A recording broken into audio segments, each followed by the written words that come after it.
ನಮಸ್ಕಾರ ಸ್ನೇಹಿತರೆ.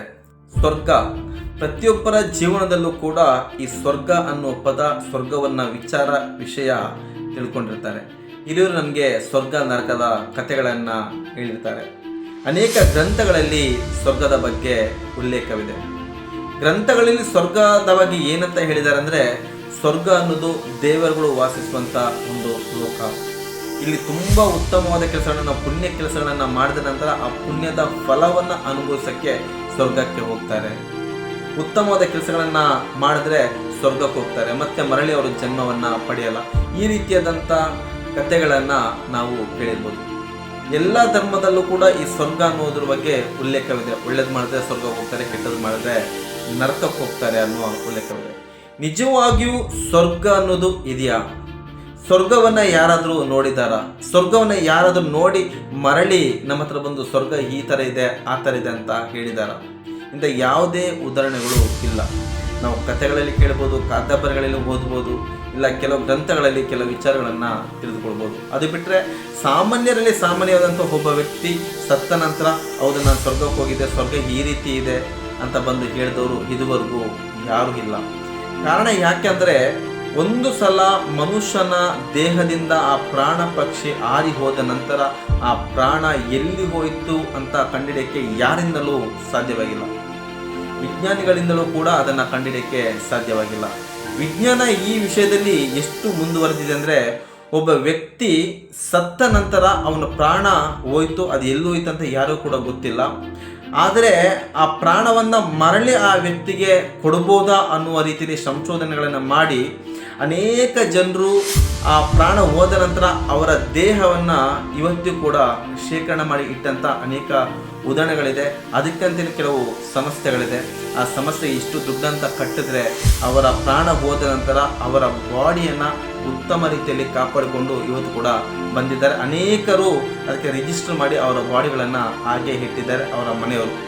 ಯಾಕೆ ಈ ರೀತಿ ಇಟ್ಟಿದ್ದಾರೆ ಅಂದರೆ, ವಿಜ್ಞಾನಕ್ಕೆ ಇವತ್ತಲ್ಲ ನಾಳೆ ಮುಂದಿನ ದಿನಗಳಲ್ಲಿ ಮನುಷ್ಯನಿಂದ ಹೋದ ಪ್ರಾಣವನ್ನು ಮರಳಿ ಮನುಷ್ಯನಿಗೆ ತಂದು ಕೊಡುವಂಥ ಒಂದು ವಿದ್ಯೆ ಇರ್ಬೋದಾ, ಇಲ್ಲ ಸಂಶೋಧನೆ ಮೂಲಕ ಆ ಪ್ರಾಣವನ್ನು ತರಿಸ್ಬೋದಾ ಅನ್ನೋ ಒಂದು ನಿಟ್ಟಿನಲ್ಲಿ ಆ ದೇಹಗಳನ್ನು ಅದೇ ರೀತಿ ಸಂಗ್ರಹಣೆ ಮಾಡಿ ಇಟ್ಟಿದ್ದಾರೆ.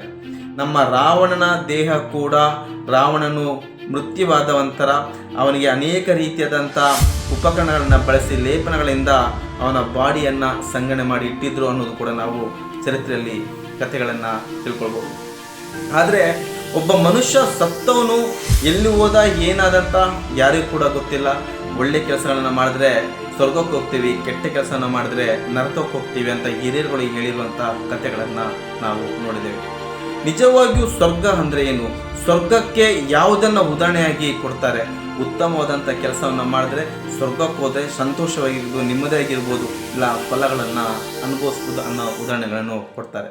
ಆದರೆ ನಾವು ಕರೆಕ್ಟಾಗಿ ಪ್ರಾಕ್ಟಿಕಲ್ ಆಗಿ ಯೋಚನೆ ಮಾಡೋದಾದರೆ ಆ ಸ್ವರ್ಗ ಮತ್ತು ನರಕ ಎರಡೂ ಕೂಡ ನಮ್ಮ ಜೀವನದಲ್ಲೇ ಇದೆ ಸ್ನೇಹಿತರೆ.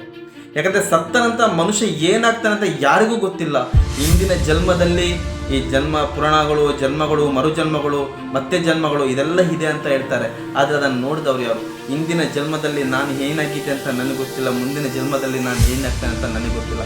ಆದರೆ ಈ ಜನ್ಮದಲ್ಲಿ ನಾನು ಸ್ವರ್ಗ ಮತ್ತು ನರಕಗಳ ಬಗ್ಗೆ ಯೋಚನೆ ಮಾಡ್ತೀನಿ, ಅದರ ಬಗ್ಗೆ ಚಿಂತನೆಯನ್ನು ಮಾಡ್ತೀನಿ. ಅದನ್ನು ಚಿಂತನೆ ಮಾಡ್ಬೋದು, ಯೋಚನೆ ಮಾಡ್ಬೋದು, ಏನು ಬೇಕಾದರೂ ಮಾಡ್ಬೋದು. ಯೋಚನೆಗಳು ಅವರ ಇಚ್ಛೆ. ಆದರೆ ಈ ಬದುಕುತ್ತಿರುವಂಥ ಈ ಬದುಕಿನಲ್ಲಿ ಆ ಸ್ವರ್ಗವನ್ನು ಕಾಣೋಕ್ಕೆ ನಾವು ಪ್ರಯತ್ನ ಪಡಬೇಕು. ಆ ಸ್ವರ್ಗದ ರೂಪದಲ್ಲಿ ನಮ್ಮ ಜೀವನವನ್ನು ನಾವು ಪರಿವರ್ತಿಸ್ಕೊಳ್ಬೇಕು. ಆ ಸ್ವರ್ಗ ಅಂದ ಕೂಡಲೇ ಹಿರಿಯರಾಗಿರ್ಬೋದು, ಗ್ರಂಥಗಳಾಗಿರ್ಬೋದು, ಪ್ರತಿಯೊಂದು ಧರ್ಮಗಳಲ್ಲೂ ಕೂಡ ಉಲ್ಲೇಖ ಆಗಿರುವಂಥ ವಿಚಾರ ಏನು? ಒಳ್ಳೆಯವನಾಗಿರು, ಒಳ್ಳೆ ಕೆಲಸಗಳನ್ನು ಮಾಡು, ಒಳ್ಳೆ ವಿಚಾರಗಳನ್ನು ಹೇಳು, ಒಳ್ಳೆ ಮಾತುಗಳನ್ನು ಆಡು, ನೀನು ಸ್ವರ್ಗಕ್ಕೆ ಹೋಗ್ತೀಯ.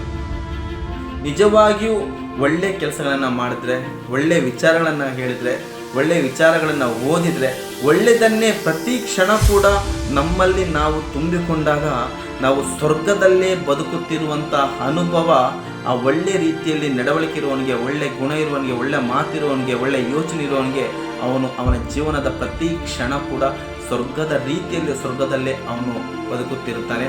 ಅದೇ ನಿಜವಾದ ಬದುಕಿನ ಸ್ವರ್ಗವಾಗಿದೆ ಸ್ನೇಹಿತರೆ. ಯಾರು ಏನು ಬೇಕಾದರೂ ವಾದ ಮಾಡ್ಬೋದು, ಏನು ಬೇಕಾದರೂ ಚರ್ಚೆ ಮಾಡ್ಬೋದು, ವಾದ ಚರ್ಚೆ ಇದ್ದಿದೆ. ಆದರೆ ನಿಜವಾದ ಸ್ವರ್ಗ ಅಂದರೆ ನಾವು ಬದುಕುವಂಥ ಪ್ರತಿಯೊಂದು ಕ್ಷಣ ಕೂಡ ನಮ್ಮ ಜೀವನದಲ್ಲಿ ಏನೇ ನಡೆದರೂ ಕೂಡ ಅದು ಯಾವುದಕ್ಕೂ ಕೂಡ ತಲೆ ಕೆಡಿಸಿಕೊಳ್ಳದೆ, ನಾವು ಚಿಂತೆಗೆ ಒಳಗಾಗದೆ ಪ್ರತಿ ಕ್ಷಣ ಕೂಡ ಉತ್ತಮವಾದಂಥ ಯೋಚನೆ, ಉತ್ತಮವಾದಂಥ ಮಾತುಗಳು, ಉತ್ತಮವಾದಂಥ ನುಡಿಗಳು ಪ್ರತಿಯೊಂದು ಕೂಡ ಉತ್ತಮ ಪವಿತ್ರ ಸತ್ಯದಲ್ಲೇ ಇದ್ದಾಗ ಅಂಥ ವ್ಯಕ್ತಿಗಳು ಪ್ರತಿ ಕ್ಷಣ ಕೂಡ ಸ್ವರ್ಗದ ರೀತಿಯಲ್ಲಿ ಅವರ ಜೀವನವನ್ನು ಮಾಡುತ್ತಿರುತ್ತಾರೆ. ಅವರಿಗೆ ಒಳ್ಳೆಯದೇ ಆಗುತ್ತೆ. ಅದೇ ನರಕ ಅಂತ ಹೇಳಿದಾಗ ಜೀವನದಲ್ಲಿ ಅತಿಯಾಗಿ ಸುಳ್ಳು ಹೇಳೋದು, ಮೋಸ ಮಾಡೋದು, ದರೋಡೆ, ಕೊಲೆ, ಸುಲಿಗೆ ಅಂಥವ್ರಿಗೆ ಅದೇ ರೀತಿಯಾದಂಥ ಶಿಕ್ಷೆಗಳು, ಆ ಮನಸ್ಥಿತಿ ಅದೇ ರೀತಿ ಇರುತ್ತೆ, ಆ ಕಟ್ಟೆ ರೀತಿಯಲ್ಲಿ ಅವ್ರ ಜೀವನ ನಡೆಯುತ್ತಿರುತ್ತೆ. ಅದು ನರಕ. ಸ್ವರ್ಗ ನರಕ ಮೇಲೆ ಎಲ್ಲೂ ಇಲ್ಲ, ನಮ್ಮ ಜೀವನದ ಒಳಗೆಯೇ ಎರಡೂ ಕೂಡ ಅಡಗಿದೆ.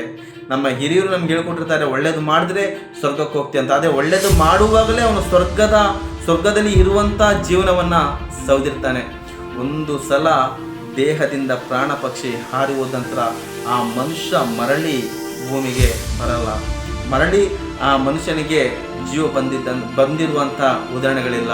ವಿಜ್ಞಾನ ಮರಳಿ ಜೀವನ ಕೊಡಬೇಕು ಅನ್ನೋ ರೀತಿಯಲ್ಲಿ ನಾನಾ ರೀತಿಯಾದಂಥ ಸಂಶೋಧನೆಗಳು ಮಾಡುತ್ತಿದ್ದರೂ ಕೂಡ ಆ ಸಂಶೋಧನೆಗಳು ಅದು ಫಲಿಸುತ್ತಾ ಇಲ್ವಾ ಅನ್ನೋದ್ರ ಬಗ್ಗೆ ಕೂಡ ಗೊತ್ತಿಲ್ಲ. ಆದರೆ ಜೀವನದಲ್ಲಿ ಬದುಕಿರುವಂಥ ಅಷ್ಟೂ ದಿನ ಕೂಡ ನಾವು ಸ್ವರ್ಗ ನರಕ ಇಲ್ಲೇ ಇದೆ ಎಂದು ಯೋಚನೆ ಮಾಡಿಕೊಂಡು ಪ್ರತಿಯೊಂದು ಹೆಜ್ಜೆ ಕೂಡ ಉತ್ತಮ ರೀತಿಯಲ್ಲಿ ಬದುಕಿದಾಗ, ಸತ್ಯ ನ್ಯಾಯ ಧರ್ಮದ ರೀತಿಯಲ್ಲಿ ಬದುಕಿದಾಗ ನಮ್ಮ ಜೀವನದ ಪ್ರತಿಯೊಂದು ಕ್ಷಣವನ್ನು ನಾವು ಸ್ವರ್ಗದಲ್ಲೇ ಕಳೆಯುವ ರೀತಿಯಲ್ಲಿ ಜೀವನ ಸಾಗ್ತಿರುತ್ತೆ ಸ್ನೇಹಿತರೆ.